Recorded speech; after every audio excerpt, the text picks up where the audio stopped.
Hello, YouTubers. If you like what you hear, make sure you click subscribe down below. Today we're going to finish up our AFC North Divisional Breakdown with the Browns and the Steelers. So let's crack a cold one and enjoy. You're podcasting with a bunch of kids right now. I'm daddy mode. I'm going to be Liddy City on Facebook. In a world where losing in your fantasy football league isn't an option, we present to you Triple Coverage Podcast. If he wants to join another team in the East, he'll get to the finals again and lose. Fine. He's not going to not ruin our franchise. We had this conversation a couple of years ago. He's not going to ruin our franchise. Gates knows they're desperate. Playing hard to get. Gates knows they're desperate. Where's this going? I'm interested. You got me. Great TV setup, so you out here? Alright. See you later, bro. Ready? 3, 2, 1.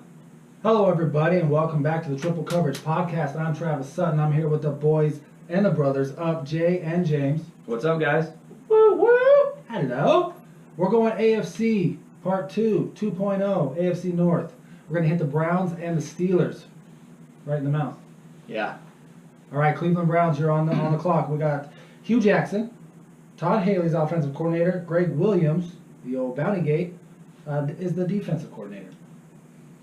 Is Todd Haley going to bring the same offense that he tried to run in Pittsburgh to Cleveland? Because if he does, I kind of like that. I think he's going to bring the heat. Why did... He's brought it everywhere he's been a coordinator. Roethlisberger didn't like him, correct? He was talking about retiring when he was there, now that he's out. He didn't like the play calling towards the end. I thought it was just the last season. It was a play calling, or was it him as an individual? Because I've heard some stuff. What have you heard? Stuff. Yeah, what have you heard? No, I know that he's not the biggest fan of him. That's all. Not, Is that why he wants to play 3 or 4 more years now? Is because now, right? Yeah. I don't know. You guys didn't read about that? I thought it was play calling. I thought he was upset because would it be like a 4th and 1 and he wouldn't run any quarterback sneaks, or like a 3rd and 1 he wouldn't run quarterback sneaks. I thought it was a personal attack myself. And maybe it could have been. Maybe he didn't get along with him. Yeah, I think it might have been. Sometimes relationships kind of just run their course, and it almost seems like maybe that one kind of ran its course. Speaking of experience, or what? Yeah, ours is about to run its course Yeah. here. So watch out. Clearly. So I think toward the end, yes, Wow. they got a little friction. But I think good teams and good competitors, they have that friction. Did you see with Tom Brady and, was it Shanahan?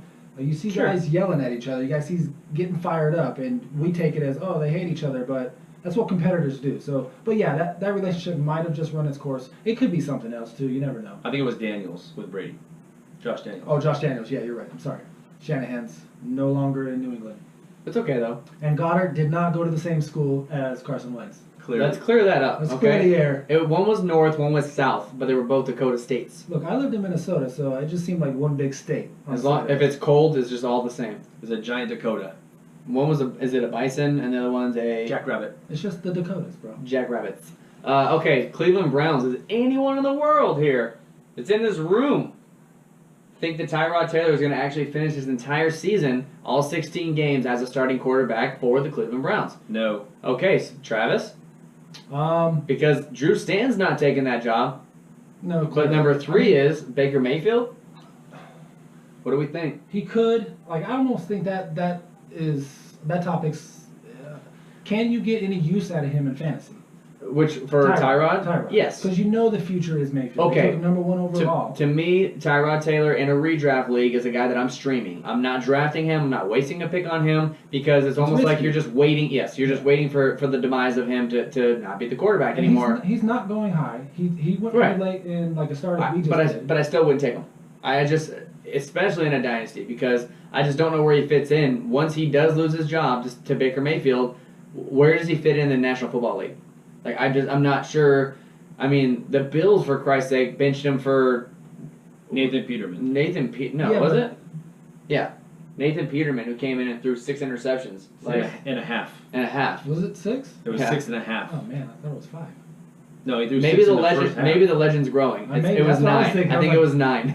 12 interceptions on the first No, drive. I just I like Baker Mayfield out of these 3 guys: Tyrod, Drew Stanton, and you have Baker Mayfield. But I do think that Tyrod Taylor has the weapons to win the game. Like if they're telling me Tyrod's going to start the season no matter what, week 1, then I feel confident that he'll do okay for the first 8 weeks. But I think the fans, for sure, and everyone else in the media is going to want Baker Mayfield to get in there. And unless Tyrod somehow pulls off like a 5-3 or a 6-4, a 6-2 start, something like that, then maybe he can hold them off. I don't see that happening. So to me, they're going to be begging for Baker Mayfield, and by week 8 or 9, I think that he will be the starter. I'd rather have him, but I wouldn't take either one of these two in a redraft draft.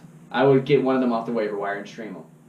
You guys Someone's agree? going to take Baker Mayfield. In the draft? Yeah. In a Someone redraft? will. In Yeah. a redraft? Yep, someone will. Okay. There's always that team or two that gets rookie fever. No, I know someone will take him. In a redraft, no. Yes, you Someone would. will take him in a redraft league, I guarantee it. And love Tyrod it. Taylor has to just hope that he doesn't start the season 0-4, 0-5, because if he starts and he loses his first 4 games, You know who will take him, though? it's going to be so quick. Baltimore.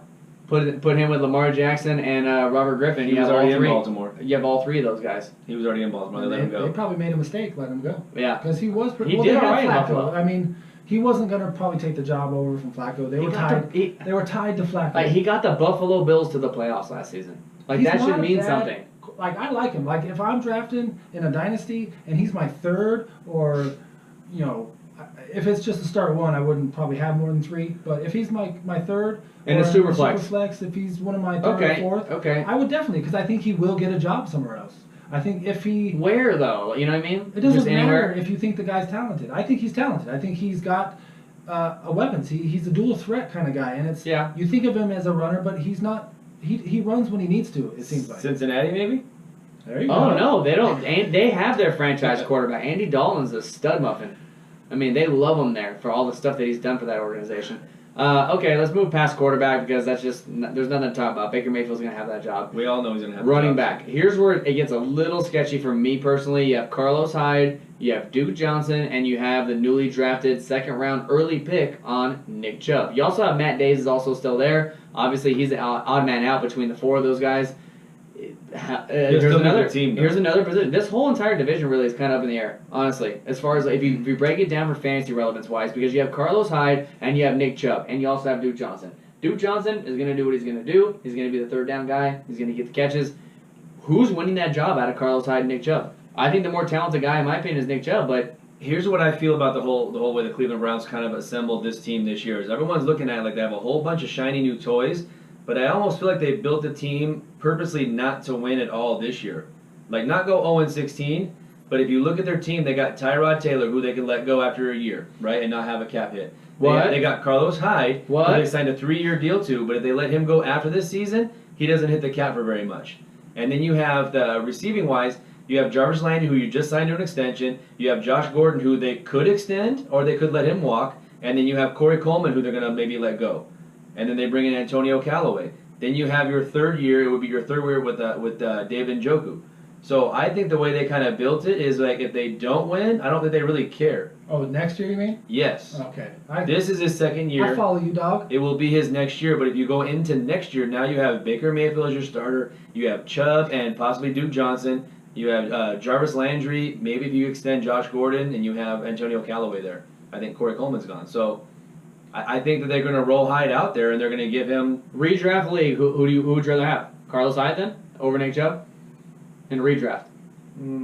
I would probably take Chubb. In a redraft. Yeah, because I think Chubb will go a lot later in a redraft. I think if you take Hyde, you're going to have to take him.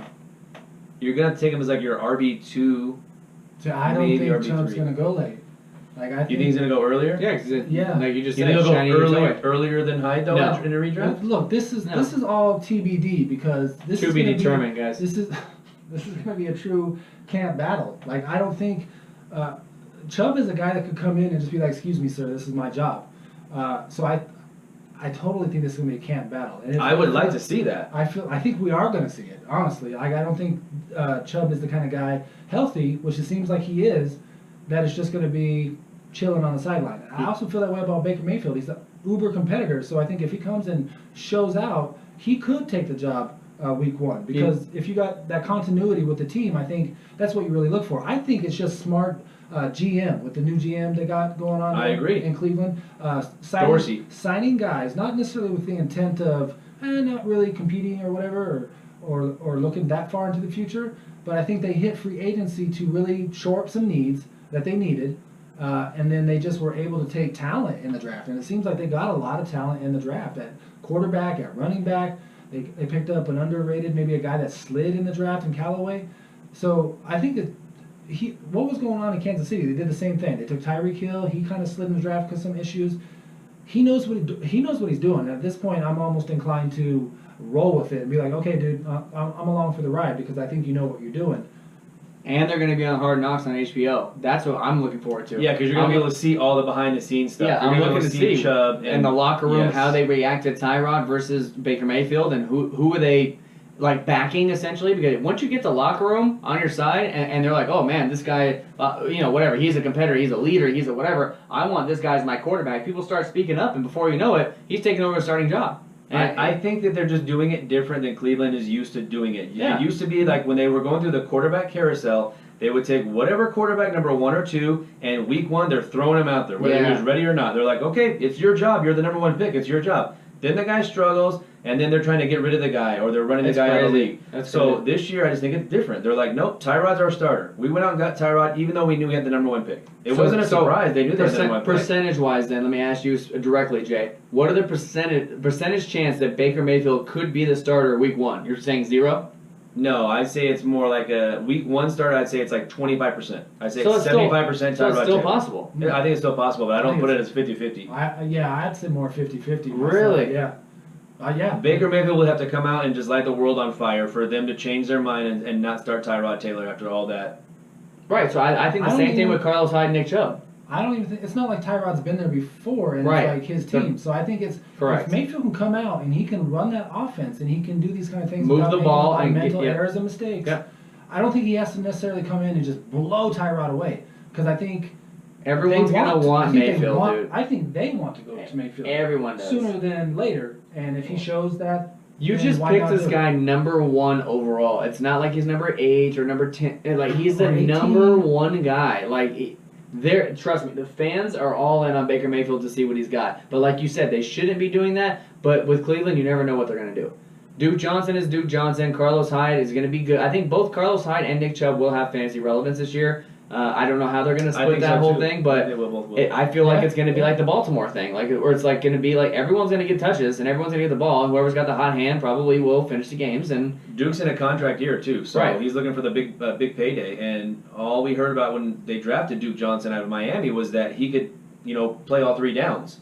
And then Cleveland never really gave him a chance to play all 3 they downs. still haven't, right? It was like Crowell and Duke Johnson, and then it was going to be Carlos Hyde and Duke Johnson. Now they got Nick Chubb there, so it's like they never really gave him a chance. But everybody Somebody coming might. out of college said he was going to Somebody be a 3-down back. So that's what I'm saying. So if he has a good season this year, and they don't want to give an extension, and they want to keep Hyde and Chubb, or they keep Chubb and Days, whatever they want to do, Duke Johnson's going to get paid in the offseason, I For think. sure he will. Yeah, he might be one of the biggest free agent running backs coming out. What about wide receiver?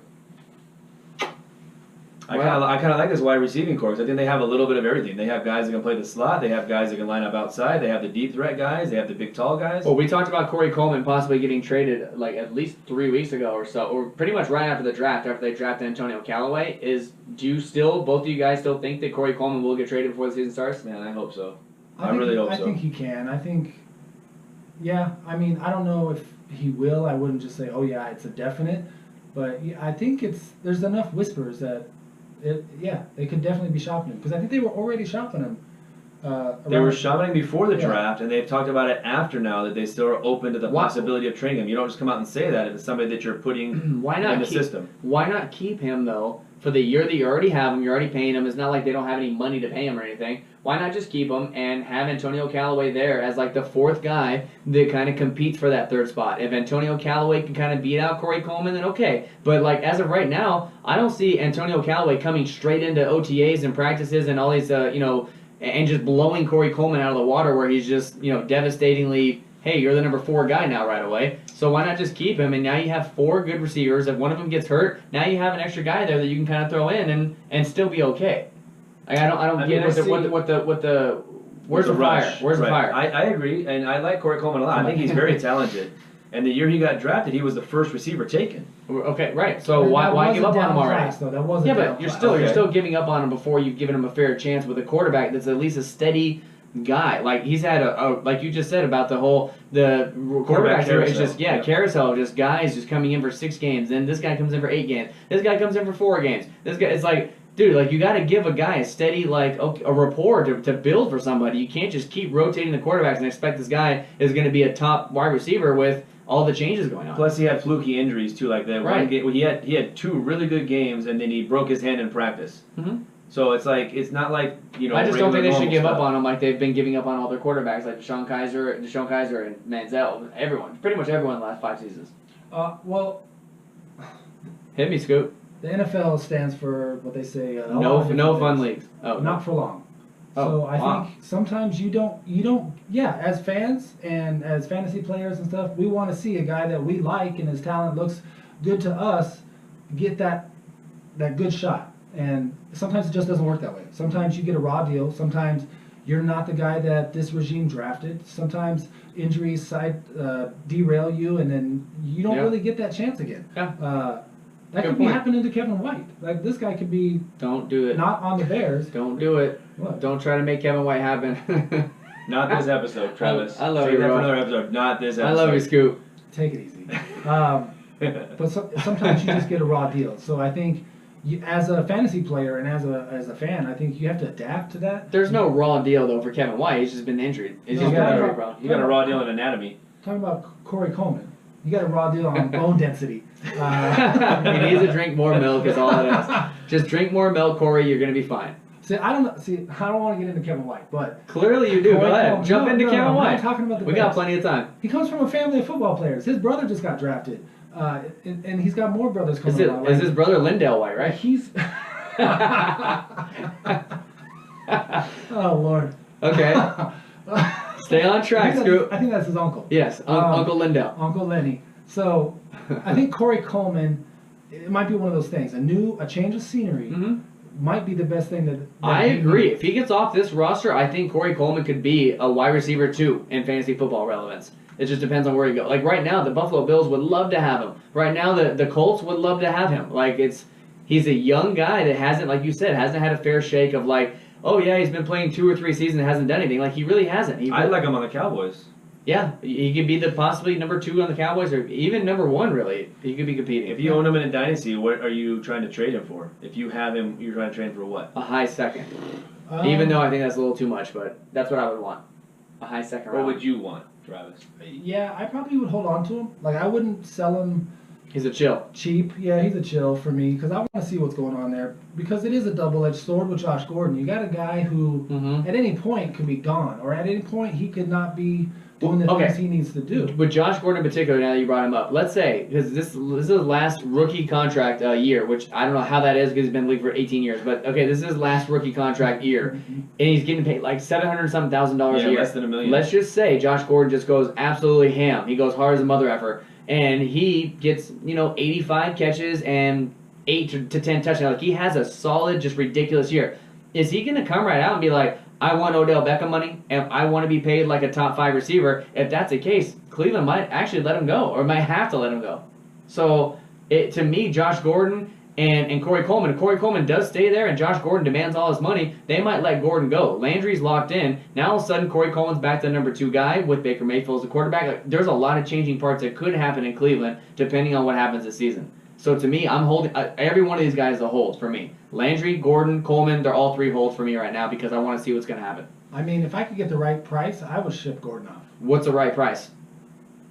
First round pick? Yeah, I'd probably want One first? 112. Would you take 112? I might. Because he got traded in our league for 2 firsts. It was a 2019, 2020, I think, first round pick. Heavily overpaid, though. Heavily I'm overpaid. I'm not super high on him. You're not that drunk I yet. love the talent, but like when you really look at how long ago it was, now you're expecting I the know. guy to go back to form. We've Yep. seen him come back and play some. Mhm. He did it before with less than stellar quarterback play, and he didn't look quite like that. Same And now guy. he's not the number 1 de But- facto guy that's just by himself. He actually has talent around him to kind of take pressure off the whole double team. And And the silver lining is he didn't have a full off season last Right. year either. So now he's got a full off season. He's got none of those distractions going on. So I think this is the real telling Test, season. yep. Yeah. What about tight end? To me, there's only one guy to even talk about is David Njoku. Everybody else They also there is- have Darren Fells. They have Seth the Valve, and Devon. Kohuste? Oh, the H is the J the H. Kajusti. I was gonna say Kajusti. Let's talk about David Something Njoku. silent. Kahoost. I think the whole name's silent because he's not gonna be relevant. So let's just forget about that. David Njoku. Does anyone in this room think he could finish as a top 7 tight end? Anybody can. There's 4 tight ends, and then the whole rest of the tight end spectrum is wide open.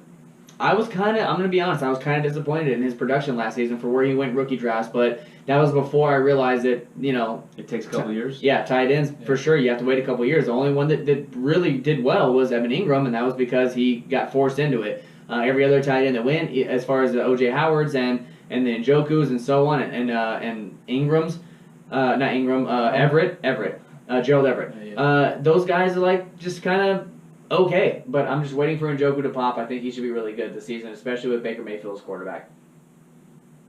Next. Let's move on to the Steelers. Pittsburgh Steelers. All right, we got. I'm not sure of the coaching situation there. I know Tomlin's still the coach. I know they lost Haley, but I'm not.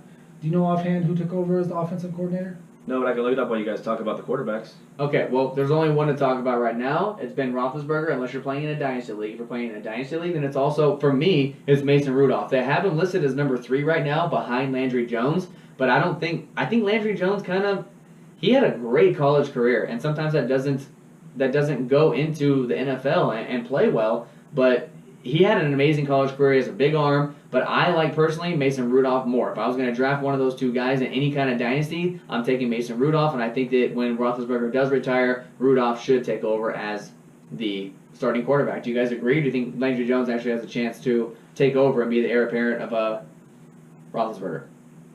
How do you say it? Heir apparent. Yeah. apparent. Randy Fichtner is the is offensive coordinator. Yeah, and he's actually been the quarterback's coach for the last 8 years, so he Okay. probably knows Ben Roethlisberger fairly Fichtner. well. So Roethlisberger's pretty happy about that then. Yeah, he's a team's quarterback's coach the last 8 seasons. Says. So is Ben going to be calling the plays? Really? At the line of scrimmage, a It lot of depends on how Look, good of Coach, buddies they were. I Lot got of you a audibles. job. I got Haley out of here for you. yeah, a lot of audibles coming at the line. Roethlisberger's still going to finish as a top 12 quarterback. I don't think he's going anywhere. I think that now that he feels like new life and new, you have Juju coming in, you have Le'Veon Bell's due for another contract. These guys aren't going anywhere anytime soon. And in the next 3 years, I think Pittsburgh does make the Super Bowl. At some point, they get Bell over might it. go. Like, what do you mean these Eh. guys aren't going anywhere? Nah, Bell's not going anywhere. See, that's what I'd rather talk about as a running back situation here before we Let's go do any it. further. Why are you Is getting so in a rush? What do you want to talk about? Fitzgerald, you Toussaint? want to talk No, about no. Landry Jones or you want to talk about No, Josh neither one. Jacobs?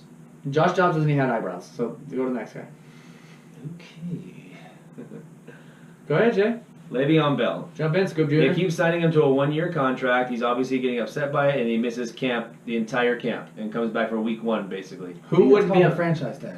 The franchise. Yeah, who wouldn't be upset by Nobody that? upset, yeah. Like, what if every single week before we started recording, I was like, hey, look, I'm not sure, Jay, if we're going to need you this week, but just stay put. And then, like, the day before, I was like, all right, you can come back. And, like, you're always on that teeter-totter of, like, damn, do they really want me, or am I just there because of convenience? Like, what is it? And for me, they should have already signed Le'Veon Bell, but they didn't. So, but do they have somebody behind him that's going to be, like, amazing to where That they doesn't- think they're going to get him back to the That playoffs? doesn't matter. It does. The No, it talent's doesn't. there. The No. talent is there with Le'Veon Bell. It's not there with anybody else on the roster. It doesn't matter. How? For what? It's For winning games, it it's doesn't how- matter? No, it's how this organization runs. They do not pay guys like that. They don't do it, especially at a position. No, I think they don't do it with wide receivers. Running backs, they don't either. It's the position. Jerome doesn't- Bettis, they paid for 15 seasons. No? No, it wasn't quite that long. He was with the Oh, Rams. whatever. 10 seasons? I don't think it was 7 10. seasons? Maybe 2 4, seasons? 4 or 5. was he Jerome Bettis was only there for Le'Veon four Bell kind of seasons? Money? Okay, look, Go ahead. we know the running back position, they don't tend to get paid as high as other positions. Right. You got a rookie just drafted into the league who's getting paid as like one of the top 5 or 6 running backs. You got Right. Jerick McKinnon, who's the top 4 paid running back. So they just don't really like to pay running backs that kind of money. And this Right. organization specifically, I think they don't care. I think they're going to franchise him a couple of years, he's probably going to have to go somewhere else because I don't see them giving him a big contract. No, they're Like, not. I don't see it. And he's already going to be playing on his second franchise tag, which means that if they franchise him a third time, doesn't he make like some ungodly amount of money? Like It's like as much as we make for doing this podcast, I think is what it Yeah. is. And Jerome Bettis played for the Pittsburgh Steelers for 10 seasons, just like I said. They paid him every single year. That's all I'm saying. Well, yeah, I'm sure. 10 I'm years. sure they can't not. they paid him they did a Not franchise 5. tag for 10 straight seasons. Not 5. No, I'm saying they didn't do that. They gave him the money. What kind of money? It was in the 90s and early 2000s, so not as much as they're getting paid today. Okay. All my point is that they have kept it, for sure at wide receiver. They're quick draw McGraw. They let go of Plaxico Burress. They let go of Emmanuel Sanders. They let go of all these guys. Mike Wallace, except for Antonio Brown. To me, I think it's a positional type of thing. You have Le'Veon Bell, who is no one's going to argue is not a top 3 producing a running back, not just for fantasy, but Absolutely. just yards, catches, everything. And you can't let somebody like that go when you're on the verge of possibly losing your quarterback in the next 2 to 3 seasons. Like, this is the last hurrah. That's it. So you Me sign and- it for 3 years. No, me and you are GMs, and we're like, look, okay, 3-year deal. instead of signing this guy who's in a position who he could get hurt, and next thing you know, whatever. Okay.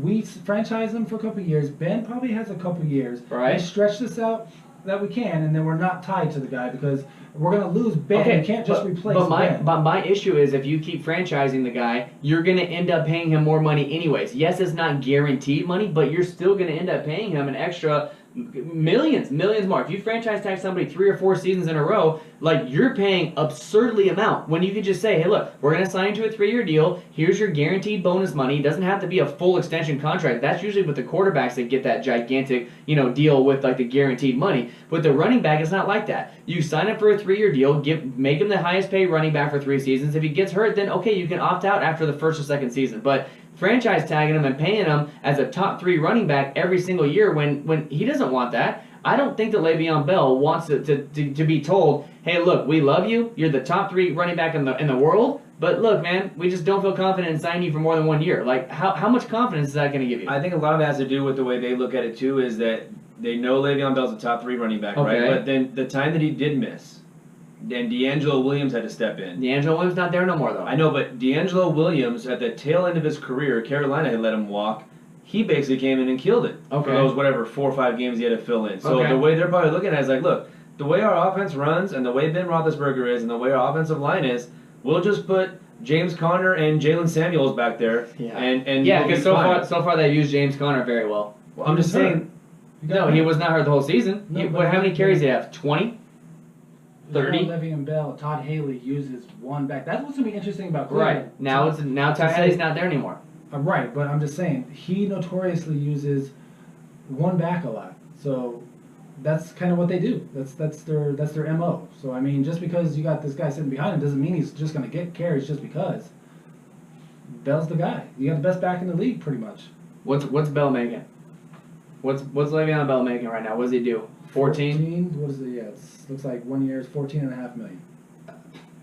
that's his franchise tag is. Right. Sure. Yes, and Okay. last year was 12. Right. So now again, it's going to be probably 16-ish for a running back. That's ungodly for a running back. Or you can sign him for a 3-year deal and give him 12 million or 13 million a year and sign him for a 3-year, 36 million.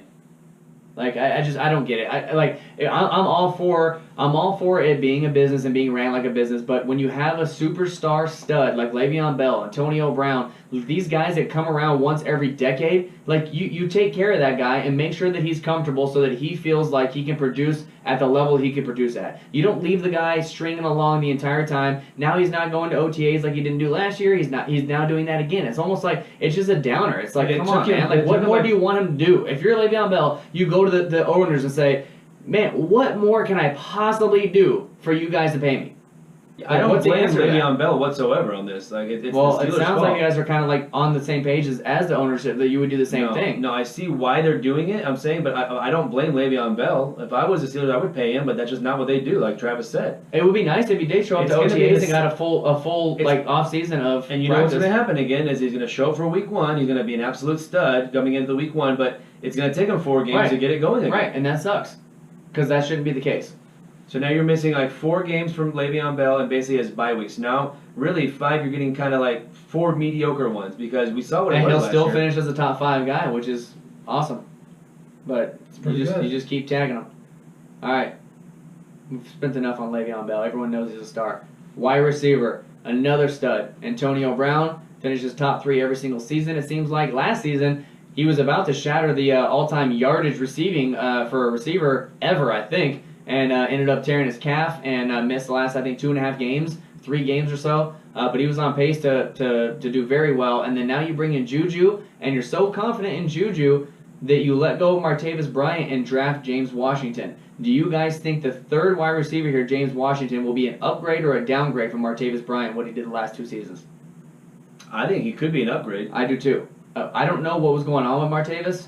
I don't know if it was like an attitude thing or something internal. But he just didn't strike me as that they got along very well. I don't know if it was the coaching staff in Martavis, if it was Roethlisberger and Martavis, whatever it was. It didn't seem like it was ever clicking ever. Like they never hit their stride of how good I think Martavis Bryant could be.